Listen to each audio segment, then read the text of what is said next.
Hello everyone, welcome to my channel and thank you for coming by to check out my video.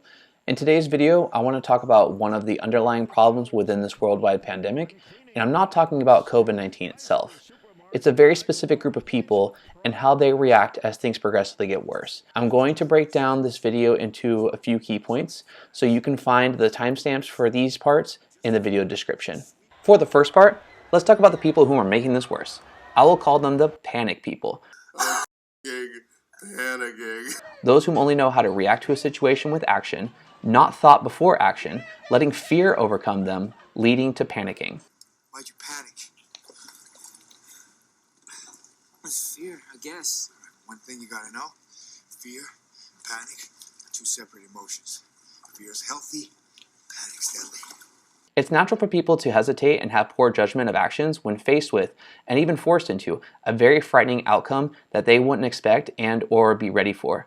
So many people are taught not to be proactive and to think far ahead into the future, let alone plan for a future they couldn't see coming, as the possibilities would be endless. However, when something as extreme as this pandemic becomes a reality and are forced to live within and adjust to whether we are ready for it or not, they have shown to throw away any conscious thought and simply just act for themselves and not for the greater good of everyone. Those actions could and would only make things worse. For the second part, let's dive into what is influencing their actions and why they're acting as they do. There are many different ideas that could factor into this part, but the two main ones I want to discuss are the media and the panic people's own selfish intentions without thinking of the bigger picture. News channels and all social media platforms are well known for spinning the truth into a headline or a title that is generated for getting viewers and show very little value, many times making a mountain out of a molehill for a situation or creating false narrative for an outcome that could have happened but didn't. I remember watching the JetBlue 292 emergency plane landing at LAX live, and once it was safely on the ground, all the broadcasters could talk about was, what if this was a fire crash from the landing gear collapsing? What would have happened at that point? To keep viewers' adrenaline going instead of talking about how miraculous it was that the pilot landed the jet without anybody being injured and how the jet could be put back into service within a month for so little damage caused by the emergency landing. We live in an age where people seem to care more about the clicks, views, and subscriber counts that they have instead of the value of the content that they put out, trying to keep them entertained and or keep their minds in a specific state to gauge their activity within their platform. Quantity over quality, because as the saying goes, bad news travels faster than good news.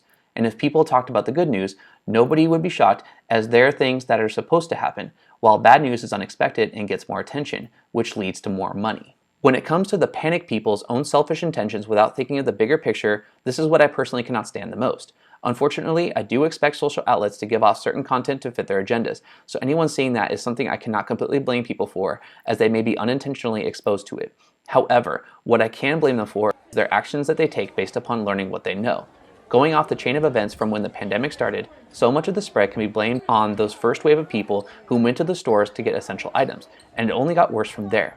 Let's see the timeline of events. News of the pandemic hits all media outlets and alerts the public to stock up on essential items such as toilet paper, water, frozen food, baby essentials like diapers and wipes, etc. All while telling everyone to socially distance and wear masks. So what does the general public do? They go to all the stores at the exact same time to buy up the exact same items, rushing and crowding the store, sometimes fighting over items, and then end up waiting in long lines in close quarters with other people. And if anyone dares to cough or sneeze, COVID-19, and the place erupts into a frenzy. Unfortunately, as a domino effect, because they were crowding the stores and taking all the essential items, it made the normal people have to then go out to the same stores and add to the crowding to try to gather whatever remained for themselves. This was such a huge problem because this went against everything that those panicking and all the rest of us were told to do to help slow the spread of the virus. Yet those panicking, they were the ones at most risk of catching the virus from creating such a large gathering for supplies. This then begs the line of questioning that I know some might not like being asked, but it's necessary to gauge the seriousness of the situation. For those whom are panicking, as I've already described in this video, going on and simply reacting and thinking about themselves and hoarding necessary essential items we all need and use daily, what did those people bring to the table that justifies their actions and makes themselves think that they alone deserve everything? Family photos cracks me up. It was like, well, they're all proud, like, well, we had 5 kids, and then they all had 5, and da-da-da-da.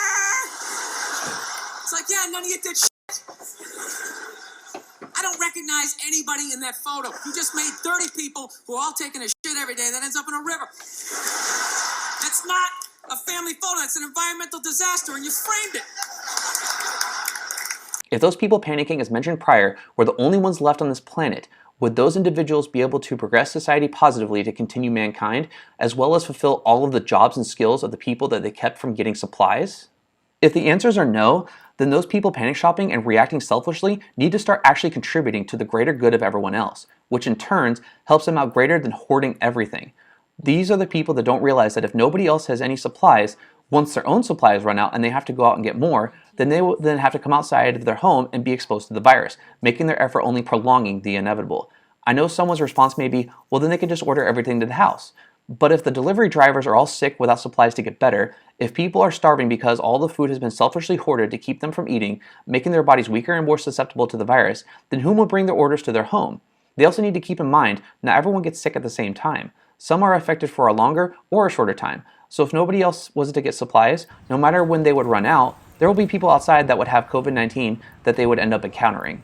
Their actions only show that when things get tough, they are the ones running away to only contribute to the problem, not help make for a better solution, and much like the people doing the George Floyd challenge, yes, sadly, adults did it too, the rioters whom had nothing to do with the people's protests, but decided to go looting and have their actions look as though those protesting did it, as an easy way to steal and have their eyes on those already being watched carefully, and racists whom have come out of the darkness. Sir, Say it. Do it. Say it. You want to call him?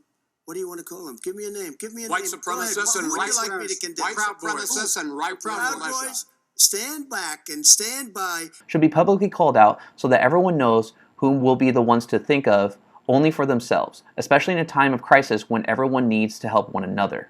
Some businesses started denying people returns on their overbought essential items, claiming that they will not be given money back for withholding so much from others for so long, as certain items have a short shelf life and if not used will go bad fast. I fully back this idea, especially for those who bought out all the food that they could get and wanted to return it to the store before it went bad, giving everyone else very little time, if no time at all, to use the item if it was returned, but are now stuck with what they bought to watch it spoil. In one particular case, there were two brothers that went and bought every hand sanitizer and roll of toilet paper that they could find for hundreds of miles to then raise the price for those they knew needed the items. Eventually they were caught and donated the items to avoid the severe consequences from law enforcement for selfishly hoarding and overly increasing the prices on essential items that they had. Continuing with the timeline of actions taken since the pandemic started, many countries in the world have placed mandated mask wearing when outside, become more strict with social distancing, closed non-essential businesses, and placed limitations on essential items. Wearing a mask, to most people, is argued to keep them from being able to breathe properly, and while I can agree that it can make it difficult in certain situations, it does not keep you from breathing entirely. I don't want to make a case for or against breathing issues with masks. However, when I do go out, I do wear a mask. But it's not for me, but for everyone I encounter, because while I have not contracted COVID-19 yet, I may become a carrier and not show symptoms, and that could be just as scary of a situation as it would be knowing someone does have it. The idea of feeling normal and wanting to socialize comes naturally to some people. However, just because they might not be affected by the virus, that doesn't mean that somebody else wouldn't be. And for that, I wear a mask outside to help minimize my chance of spreading the virus, whether directly having it or possibly just being a carrier. Businesses practicing social distancing ended up not being enough for what the government considered a non-essential business, such as gyms, salons, and even churches to name a few. These non-essential businesses were forced to close down, and while the owners were promised support financially to help ends meet and to pay employees while off, it didn't keep some businesses from wanting to open back up. Many petitions were made to gain community support to follow strict guidelines for public safety if they were allowed to open back up, while some businesses decided to open up, risking the safety of workers and customers alike. There have been slow reopenings of businesses leading up to the end of summer, but as places reopened, people flocked back to said businesses and wanted back the services they had been missing without practicing social distancing correctly, causing a large amount of the reopened businesses to once again close, leaving those fortunate to not close to practice outdoor services as needed. Some of these businesses, along with those that stayed open throughout the pandemic, had started placing limits on essential items. It worked for many places, however some saw an increase in break-ins and large groups of people entering the stores to cause trouble. This made stores have to increase safety measures to protect their workers and customers, but also to adjust their store hours to limit times customers can be inside to help bring greater safety measures than ever before. There was a leniency on essential items for a while, but as of lately, of the recording of this video, essential items have been given limits once again. The government has placed limitations on social gatherings, making the numbers of the gatherings being less than desirable for many. However, that has not stopped many from getting together and or partying. As everything I've already stated could be argued for people whom would be of older age, this next part is going to focus on the younger side, and I'll focus on one particular group of people, the party houses being built strictly to group together influencers and create content for the social medias, despite risking each attendee getting sick. There have been quite a lot of houses being built for both Instagram and TikTok influencers to throw parties and keep their views going.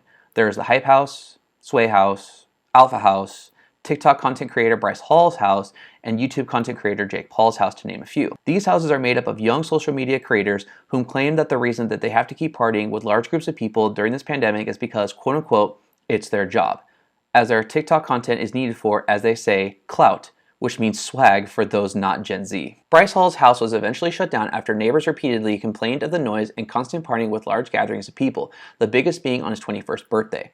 Jake Paul, a YouTube creator, hosted a party with people swinging from construction equipment and having several different social media content creators at the party, one of which ended up testing positive for COVID-19, Tanner Fox.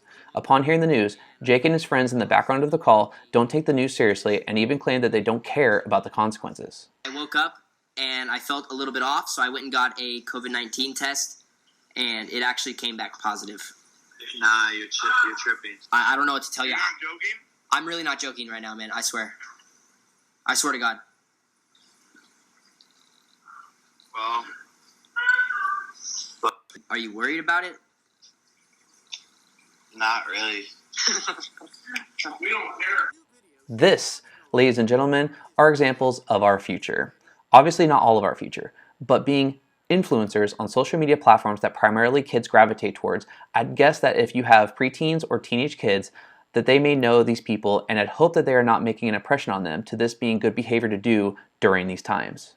It's ridiculous to think that they need to stay working by having large parties through the pandemic, while people with actual jobs have managed to relocate and work without large gatherings. Even talk show hosts have done so, such as Jimmy Fallon and Seth Meyers, moving their shows to their house temporarily when the pandemic started. I do have to admit that one of the worst things I've seen as far as downplaying the seriousness of the pandemic thus far are experts that have said that Thanksgiving should have been limited and or canceled this year as the holiday promotes large gatherings, yet we're silent for limiting and or canceling Black Friday shopping within stores. Each year, people flood the stores to be the first to buy dead stock items that haven't been selling for an extended period of time, as stores want to make room for new product to come out closer to Christmas to really bring in profit off holiday shoppers.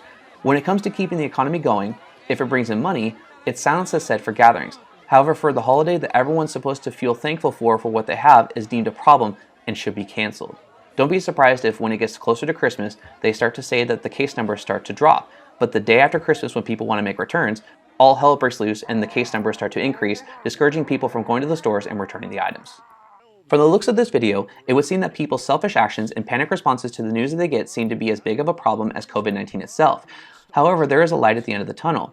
Much like if you were to get sick with a cold, you wouldn't want to have it dragged out and to only when it becomes unbearable take the necessary actions to get rid of it. You would see the signs of it starting and act quickly to get better from it as soon as possible. The same tactic could and should be used for COVID-19 to help lessen the effects, and it is not only on those already and currently affected directly by the virus, but to those whom have to follow the mandated rules because it's still not gotten better.